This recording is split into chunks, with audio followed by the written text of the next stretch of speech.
Pelajar ketiga adalah pelajar-pelajar yang sangat malas belajar. Kuat main, kuat tidur, kacau orang, kacau cikgu dia, habis pada kacau. Saya klik next saja, dia buka begitu tuan-tuan. Dengan ada transition, saya klik next, begini rupanya tuan-tuan. Jauh lebih menarik Assalamualaikum dan selamat sejahtera. Tuan-tuan dan puan-puan, hari ini mari kita bercerita tentang satu topik, 3 rahsia PowerPoint presentation yang menarik. Dan tuan-tuan dan puan, ini sebenarnya adalah daripada pengalaman saya selama lebih kurang 15 tahun menjalankan training di peringkat sekolah, kolej, universiti dan juga untuk warga korporat. Jadi tuan-tuan, mari kita mulakan. Tapi sebelum tu, topik ini sebenarnya sangat sesuai bukan untuk PowerPoint saja, ia juga sesuai untuk kalau kita gunakan Keynote yang menggunakan iOS MacBook tu kan. Dan untuk PowerPoint pun tak ada masalah. Dua-dua boleh, ia boleh diaplikasikan bersama. Jadi mari kita mulakan tuan-tuan. Okey. Untuk 3 rahsia PowerPoint presentation hari ini, kita ada 3 rahsianya. Okay, mari kita mulakan dengan yang pertama tuan-tuan Yang pertama tuan-tuan, rahsianya ialah gunakan gambar, bukan tulisan. Perasan tak tuan-tuan, kebanyakan orang yang gunakan PowerPoint, yang banyak kena kutuk ni, banyak orang tak suka, mereka banyak gunakan tulisan. Penuh dengan tulisan, tak ada gambar, warna tak menarik kan. Jadi, sebagai contoh, yang biasa saya tengok, trainer, penceramah, cikgu, dia nak perkenalkan diri dia, dia akan tunjukkan dia punya biodata begini. Letak gambar sikit, kecil je gambar tu, lepas tu letak tulisan. Penuh dengan tulisan.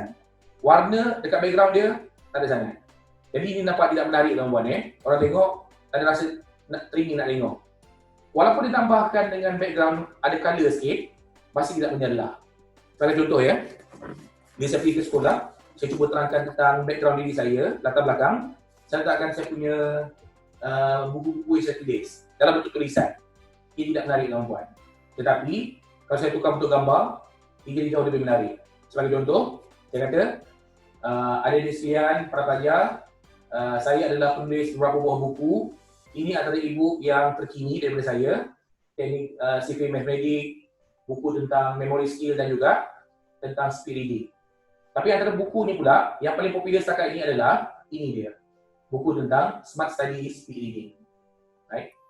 Dan juga, selain daripada buku ni, ada buku-buku yang ada dekat kedai-kedai, teknik Smart Study telah diolah ke dalam bentuk komik. Mungkin pernah baca komik begini kan? Dan sebab buku ini dapat sambutan yang sangat tinggi, keluar sambungan dia. Ini bahagian yang kedua. Cerita komik tetapi digabungkan dengan teknik memori. Dan juga yang terkini, teknik-teknik memori telah disampaikan dalam bentuk komik begini. Baik, tuan-tuan dan puan, ini soalan dia. Yang mana lebih menarik? Yang lebih memukau? Tulisan ke gambar? Saya rasa nampak lebih jelas Bila tulisan saja kita tengok, tak rasa nak tengok pun kan. Tetapi bila ada gambar, kita ada keinginan untuk tahu apa yang sedang ditunjukkan tu. Saya bagi satu contoh. Satu contoh teman-teman. Saya ada seorang sahabat, Tuan Bob nama dia. Kami pernah bekerjasama buat program dekat sekolah-sekolah. Masa saya minta biodata dia untuk saya letak dalam saya punya PowerPoint, begini biodata dia. Saya tengok, biasalah kan, tulisan. Bila apa saya buat, saya terjemahkan ke dalam bentuk gambar. Mula-mula saya buat, saya besarkan gambar dia sikit. Bagi dapat lebih jelas. Kemudian, buku-buku tadi, tak ada tulisan pun. Semuanya gambar begini sahaja. Dan saya nampak reaksi pelajar-pelajar, bila mereka tengok, mereka kata, oh ini ke pelukisnya. Pelukis komik-komik ini.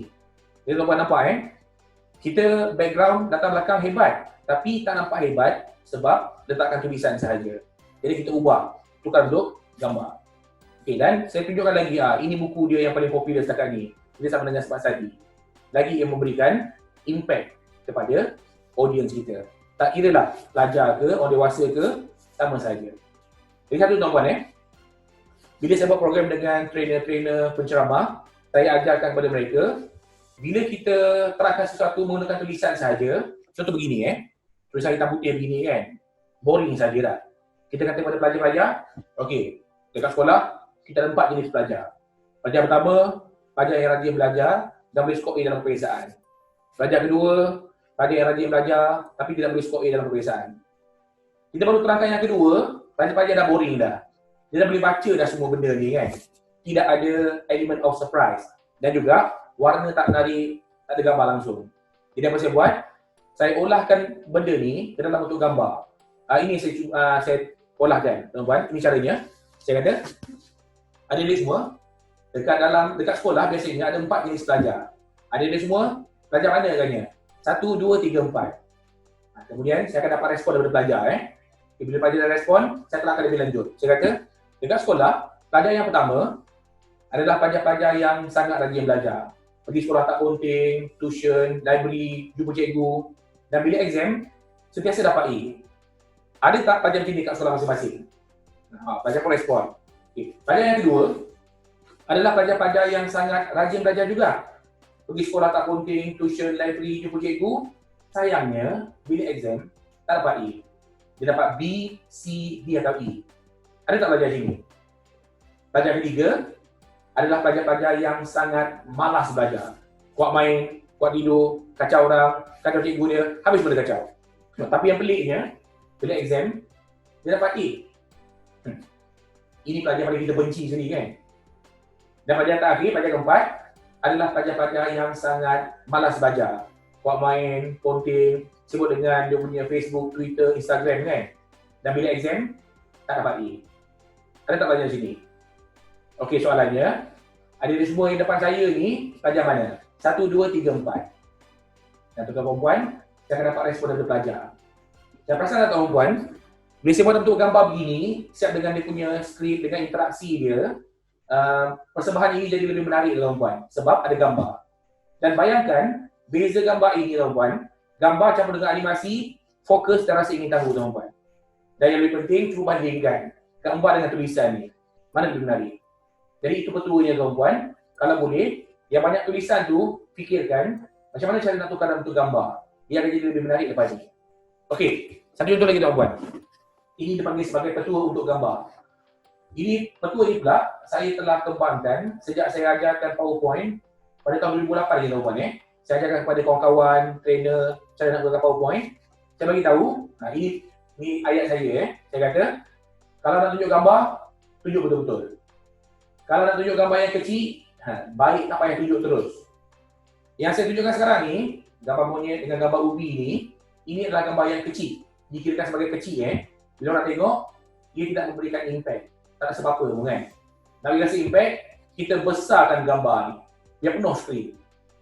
Tak payah cakap apa-apa, tak payah tulis apa-apa. Orang tengok saja, dia akan beri perhatian, dia nak tahu apa yang sedang cuba disampaikan melalui gambar ni. Faham? Dan juga tuan-puan, jangan kata gambar monyet ni. Gambar ubi pun sama juga. Besarkan saja, impact dia terus ada. Memberikan kesan kepada audience kita.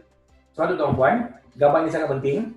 Dan bukan saya je kata ada seorang pakar ni, tuan-puan, pakar ni, dia ada berikan 9 fotografi tips. Jadi fotografer profesional namanya Steve. Boleh tengok dekat YouTube tuan-puan, dia punya video Dalam 9 tips yang dia kongsikan, satu tips yang sangat menarik adalah dia kata fill the frame. Dia kata frame kita punya gambar ni bagi penuh. Sebagai contoh, bagi dekat begini. Get close to the subject, dia kata. Sama juga, kita punya screen, kita penuhkan dengan gambar tu. Bila nak tunjuk gambar, nampak lebih menarik. Tengok contoh gambar yang diberikan oleh Steve ni. Dan saya berkata ini yang sama, nak cerita tentang benda kecil-kecil pun, saya besarkan gambarnya. Ini gambar tempat duit shilling dalam kereta. Nak cerita, nak tunjuk gambar, close up, bagi dekat. Nampak lebih, memberikan impact. Jadi tuan-puan, sama juga, nak buat mutiara kata ke apa ke, bagi dekat gambar tu, dan besarkan. Impact ni jauh lebih besar. Dia nampak tuan-puan ini tip yang pertama, sangat penting, gunakan gambar, bukan tulisan. Baik, mari kita teruskan. Untuk tip yang kedua tuan-puan, tip yang kedua adalah gunakan custom animation. Maksudnya, gunakan animasi tuan-puan. Dekat PowerPoint yang sangat terkenal, yang sangat bagus, sebab ada animasi yang kita boleh gunakan. Sebagai contoh tuan-puan dekat sebelum kita buat animasi tu, kita kena faham dahulu ada 4 perkara dalam animasi yang kita kena faham. Okay, pergi kat kita punya PowerPoint, bahagian atas ni, dia ada tunjuk animation ni kan. Dekat animation, patut dia nampak ada bahagian ni satu, bahagian ini dan ada satu bahagian ni. Okay, mari saya terangkan satu-satu tuan-puan Yang pertama, yang saya tengah tunjukkan sekarang ni adalah animation entrance. Entrance bermaksud daripada tak ada, kita nak masukkan ke dalam kita punya slide. Sebagai contoh, kita dekat ruangan hitam ni, tak ada apa-apa kan. Kalau saya klik saja, keluar animation dia, keluarkan apa yang saya nak tunjukkan tu. Entrance, dia masuk. Ataupun saya masukkan gambar bulatan ni dengan animasi yang saya pilih. Macam-macam animasi yang kita boleh pilih kat sini. Itu yang pertama. Yang kedua, dinamakan sebagai emphasis. Emphasis ya. Emphasis ni, benda dah ada, image dah ada, kita nak buat sesuatu pada image tersebut. Sebagai contoh, yang gambar bulatan ni, saya tambahkan emphasis dia, saya gunakan grow and shrink. Saya besarkan dia.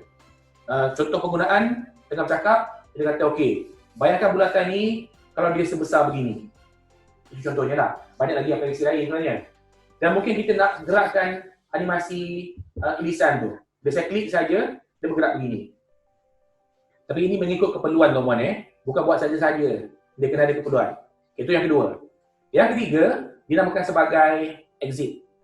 Exit, gambar dah ada, tulisan dah ada, kita nak buang dia daripada slide, bagi dia keluar.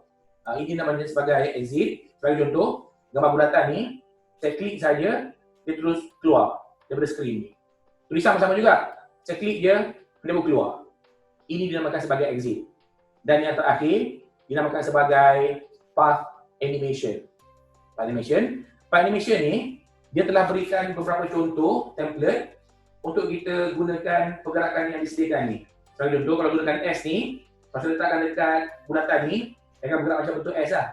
Tetapi, saya pilih yang lines ni untuk bulatan. Untuk bulatan, apa saya buat? Saya klik next, pergerakan pertama, pergerakan kedua, ketiga dan keempat. Ini yang saya pilih lah, path yang saya pilih. Ataupun pergerakan tulisan gambar dan animasi ni, saya klik saja, dia bergerak begini, klik lagi dia bergerak begini.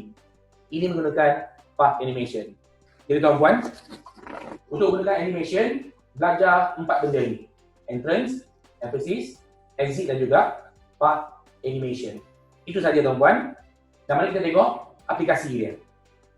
Bila kita buat presentation, ramai buat silap dia tuan-puan Kita tengok apa mereka buat. Mereka tak gunakan custom animation, dia letak semua benda dia nak tunjukkan tu. Contohnya, topiknya ialah 7 perkara jangan buat dalam body language. Dia terus letak 1-7. Akibatnya, satu, tidak ada element of surprise. Orang dah tahu dah apa yang nak cerita tu kan. Yang kedua, orang akan mudah rasa boring, rasa bosan. Yang ketiga, orang akan terkira-kira. Satu poin, berapa minit kita cakap. Jadi mereka akan hilang fokus ke arah benda lain pula. Jangan buat begini tuan-puan. Apa nak buat? Kita buangkan dahulu semua tulisan ni, tunjuk topik dia dulu.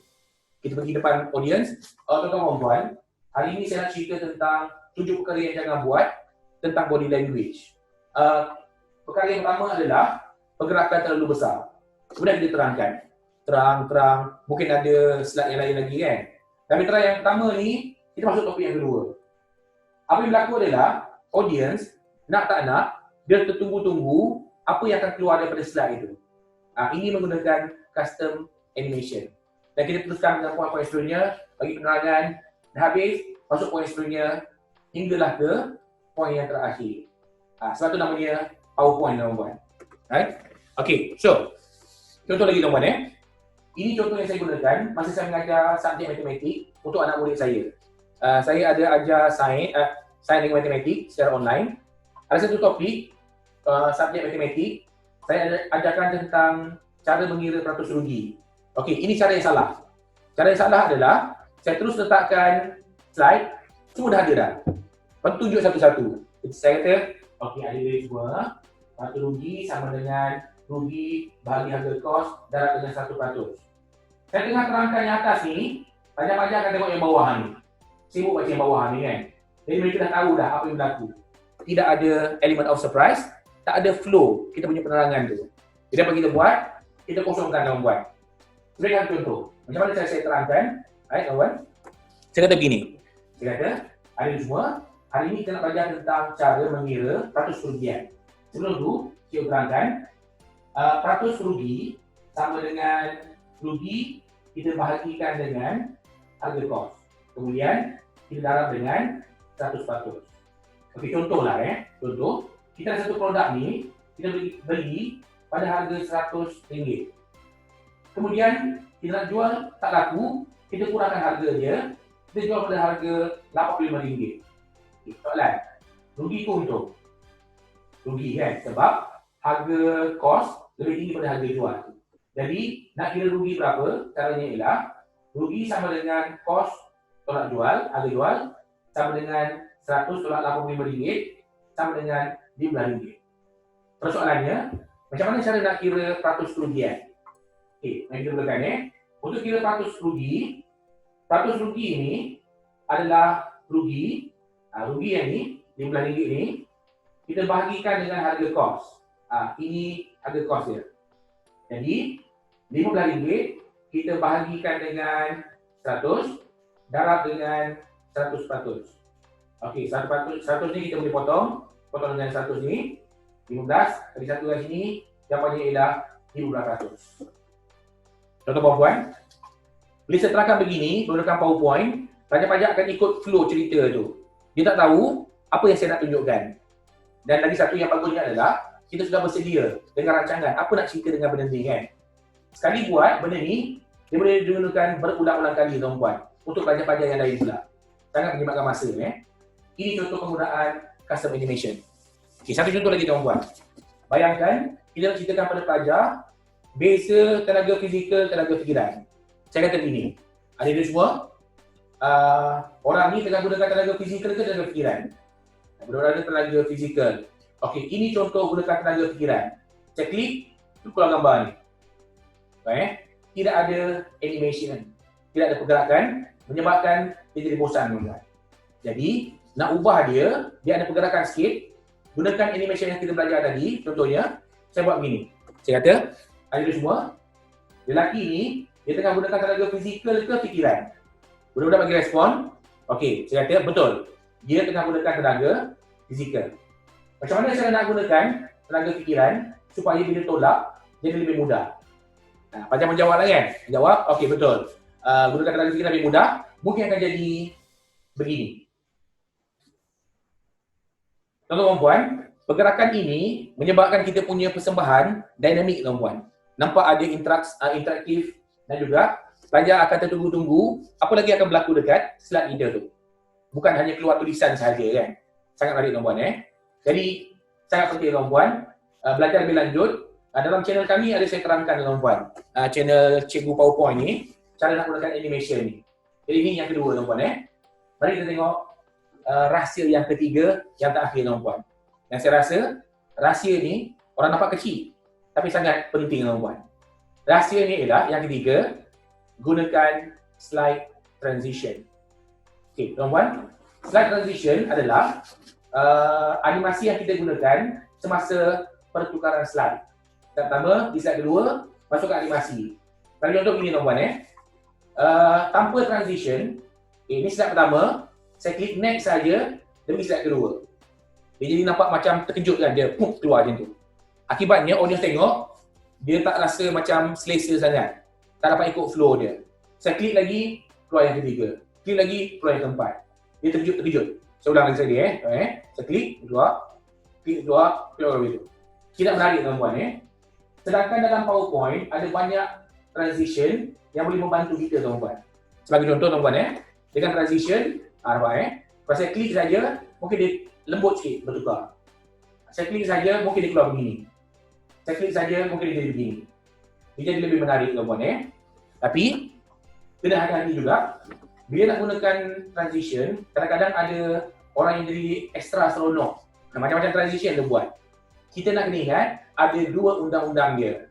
Ini yang saya ajarkan kepada trainer-trainer di bawah Smart Study tuan-puan Nak gunakan PowerPoint, transition, dua undang-undang dia.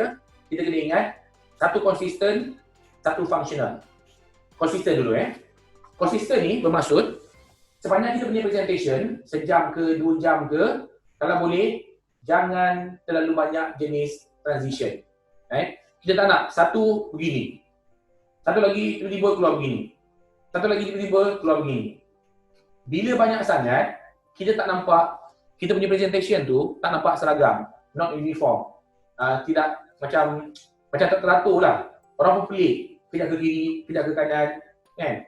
Dia mesti sekurang-kurangnya gunakan satu ataupun dua sahaja, jangan lebih. Kecuali kalau ada transition yang boleh membantu kita. Okey, so ingat tuan konsisten bermaksud gunakan satu ataupun dua transition sepanjang kita punya presentation. Jangan banyak sangat. Sampai orang rasa pening kan. Okey, jadi contohnya tu yang pertama, konsisten. Yang kedua, transition, ramai tak perasan, kita boleh gunakan untuk dia punya fungsi dia. Dia functional boleh gunakan. Sebagai contoh, ada satu fungsi dalam PowerPoint, transition dia dinamakan sebagai doorway. Doorway contohnya, saya klik saja, dia macam pintu terbuka. Begini tuan. Doorway Okey, memang seronok gunakan doorway. Gunakan transition, tetapi kadang-kadang ada fungsi dia yang kita boleh gunakan untuk animasi. Sebagai contoh, ini saya punya presentation. Saya cerita pada saya punya audience, warga Kokat. Saya kata, dalam minda kita ni macam sebuah rumah dah. Dia ada banyak bilik dan dalam bilik pula ada pintu. Setiap pintu itu mewakili isikan dengan bilik tersebut. Jika pintunya merah, isikan dengan biliknya pun merah jugalah. Jadi, kita kena pastikan kita buka pintu yang betul dalam kepala kita. Yang saya buat, saya tunjukkan gambar pintu ni kan. Gambar pintu ni, saya nak tunjukkan kita buka pintu ni. Dan saya gunakan transition doorway tadi. Saya klik next saja, dia buka begitu tuan-tuan. Apa saya tunjuk lagi sekali. Functional dia adalah dia menggunakan doorway tadi untuk tunjuk pintu ni terbuka. Saya klik saja, pintu terbuka. Okey, soalan ni tuan-tuan. Macam mana saya buat? Begini Kan bila saya klik next, dia terbelah ke tengah ni kan. Jadi, ini gambar satu pintu, satu dia gambar dia sebenarnya. Saya copy dia, saya terbalikkan, letak sebelah sini. Jadi ada dua pintu begitu. So, dia akan terbuka kan. Jadi itu cara saya gunakan doorway. Satu. Yang kedua, satu contoh saya berikan, ada satu transition dinamakan sebagai flop. Flop ni, kalau saya klik next, dia begini. Flop ni ada dekat perisian Keynote yang MacBook tu. Saya klik next, dia keluar begini. Klik next, mungkin dia jadi begini kan. Flop ni nampak lembut tadi dia punya pertukaran slide tu kan. Jadi apa saya gunakan? Saya gunakan untuk satu fungsi menerangkan tentang cara lipat kertas. Okay, bayangkan ini kertas kertas dah lipat panjang begini. Kemudian saya klik next, dia terlipat dua begini. Saya klik next lagi sekali, dia terbuka semula. Macam mana saya buat? Menggunakan transition sahaja. Contohnya begini Bayangkan slide yang ke-79, ini gambar dia straight. Slide yang seterusnya 80, gambar separuh je. Dan saya dah kira dah ukur dah, dia akan terpotong kat tengah ni masa dia flop tu. Jadi, mari kita tengok. Sekarang slide 79, saya klik next, dia pergi 80, dia terpotong kedua, nampak? Itu caranya. Macam mana saya buat dia terbuka balik? Sama juga. Slide 80, gambar separuh je. Slide 81, gambar tu penuh. Dan saya gunakan flop daripada bawah ke atas. Caranya begini. Saya klik next saja, dia terus pergi ke atas begitu. Ini functional tuan-tuan. Maksudnya, transition ni boleh membantu saya untuk membuat animasi, menerangkan apa yang saya nak terangkan kepada audiens saya. Okey tuan-tuan, last. Yang terakhir. Contoh yang terakhir, satu transition dinamakan sebagai morph. Dekat PowerPoint namanya morph, dekat Keynote namanya magic move. Okey, ini menarik tuan-tuan Contoh, katakan slide pertama, saya lukiskan satu bulatan begini. Slide kedua, saya letak bulatan yang sama tapi saya besarkan sikit. Saya cuma copy dia, paste kat sini, saya besarkan, letak kat sebelah kanan ni. Okey, bila kita nak buat slideshow tanpa transition saya klik next, dia melompat begitu, nampak? Slide satu sekarang ni, klik next saja, dia melompat terus. Tak menarik langsung kan? Jadi kita buat dengan morph transition dekat slide satu, saya klik next, dia pergi ke slide dua. Function slide transition sahaja tuan-tuan Sekali lagi, ni kat slide satu, saya klik next, dia pergi kat slide kedua, automatik macam ada animasi pergerakan tu kan. Sangat menarik. Dia sangat menarik perhatian tuan-tuan. Contoh lagi. Dekat slide pertama, saya letak gambar karikatur ni, copy dia, letakkan slide kedua, saya besarkan, letak sebelah kanan. Okey. Tanpa transition, bila saya klik next, melompat begitu. Tak menarik tuan-tuan Klik next, melompat begitu. Okay. Dengan ada transition, saya klik next, Begini rupanya tuan-tuan. Jauh lebih menarik pergerakan dia, saya boleh timingkan berapa lama dia nak bergerak tu.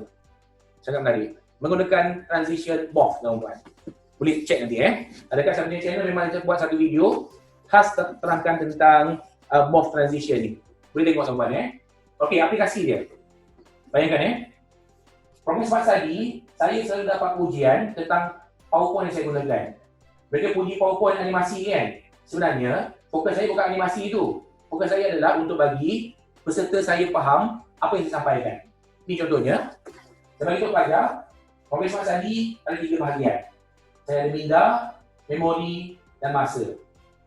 Tapi tuan-puan, kalau buat begini, tidak menarik. Satu, sebab tulisan dia. Tak ada gambar kan. Yang kedua, tak ada animasi. Coding kan dia Dan yang ketiga, tak ada fungsi slide transition tu kan. Jadi, apa saya buat? Saya gunakan ketiga-tiga sekali. Guna gambar, kasih animation dengan slide transition. Ini caranya tuan-puan. Apa saya buat? Saya kata, adik-adik semua, program Smart Study, kita ada 3 bahagian. Bahagian pertama adalah minda. Kita makan sebagai minda. Bahagian kedua, kita makan sebagai memori. Dan yang ketiga, kita makan sebagai masa. Siapa nak skor A, yang mana paling penting agaknya? Minda ke, memori ke, masa? Baca-baca akan respon. Okey, betul? Saya kata okey, sebenarnya yang paling penting adalah minda. Saya besarkan minda ni. Kemudian, saya cerita tentang minda, ada slide yang seterusnya. Dan habis cerita pasal minda, keluar balik gambar ni, saya nak pergi ke bahagian kedua kan. Saya bagi dia patah balik ke gambaran keseluruhan. Di bahagian nampak balik 3 bahagian. Habis bahagian pertama, saya bagi pelajar. Bagaimana pula sekarang ni? Saya kata, memori. Saya klik keluar memori begini. Terangkan tentang memori. Habis memori, keluar balik slide ni, saya akan patah balik kepada gambaran keseluruhan. Akibatnya, bila saya tunjuk masa, cerita pasal masa, patah balik semua ni, habis program, pelajar-pelajar akan ingat gambaran keseluruhan cerita saya punya program ni.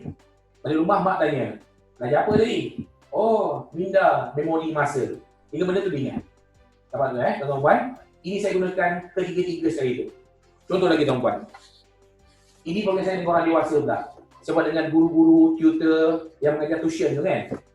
Namanya Workshop Smart Study Certified Tutor. Okay, saya bagi tahu, tuan-tuan puan, dalam program ni kita ada 3 bahagian.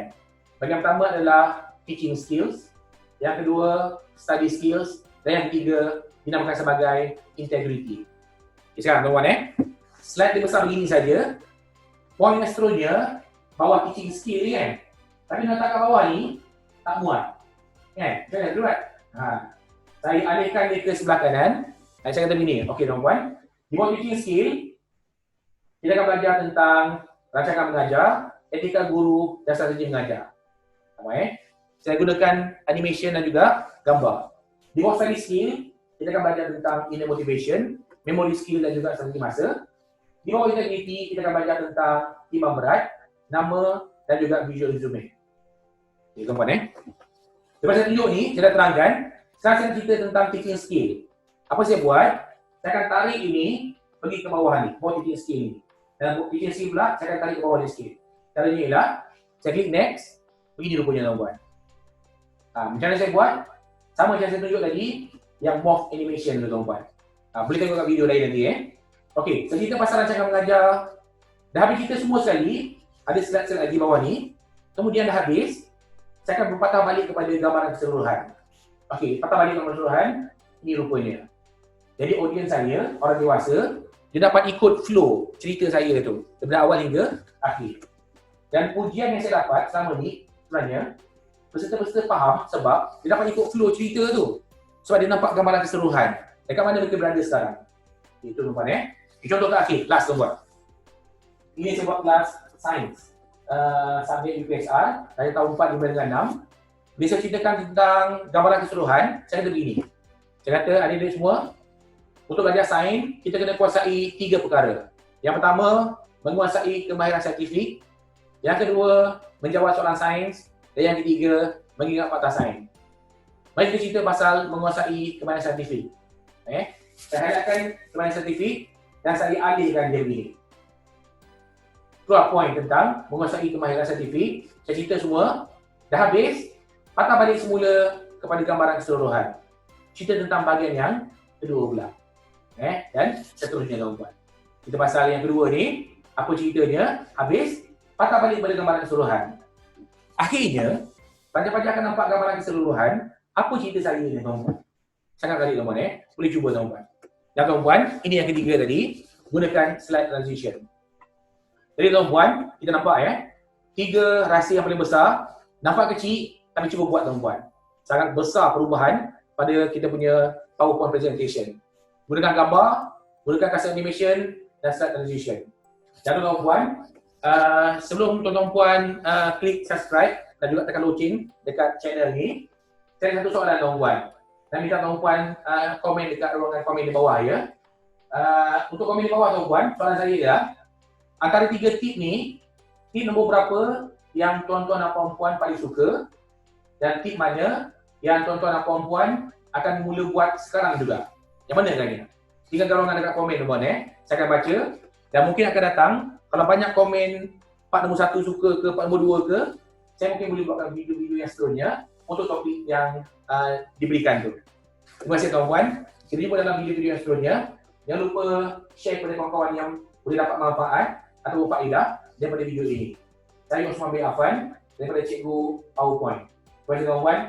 Jumpa lagi.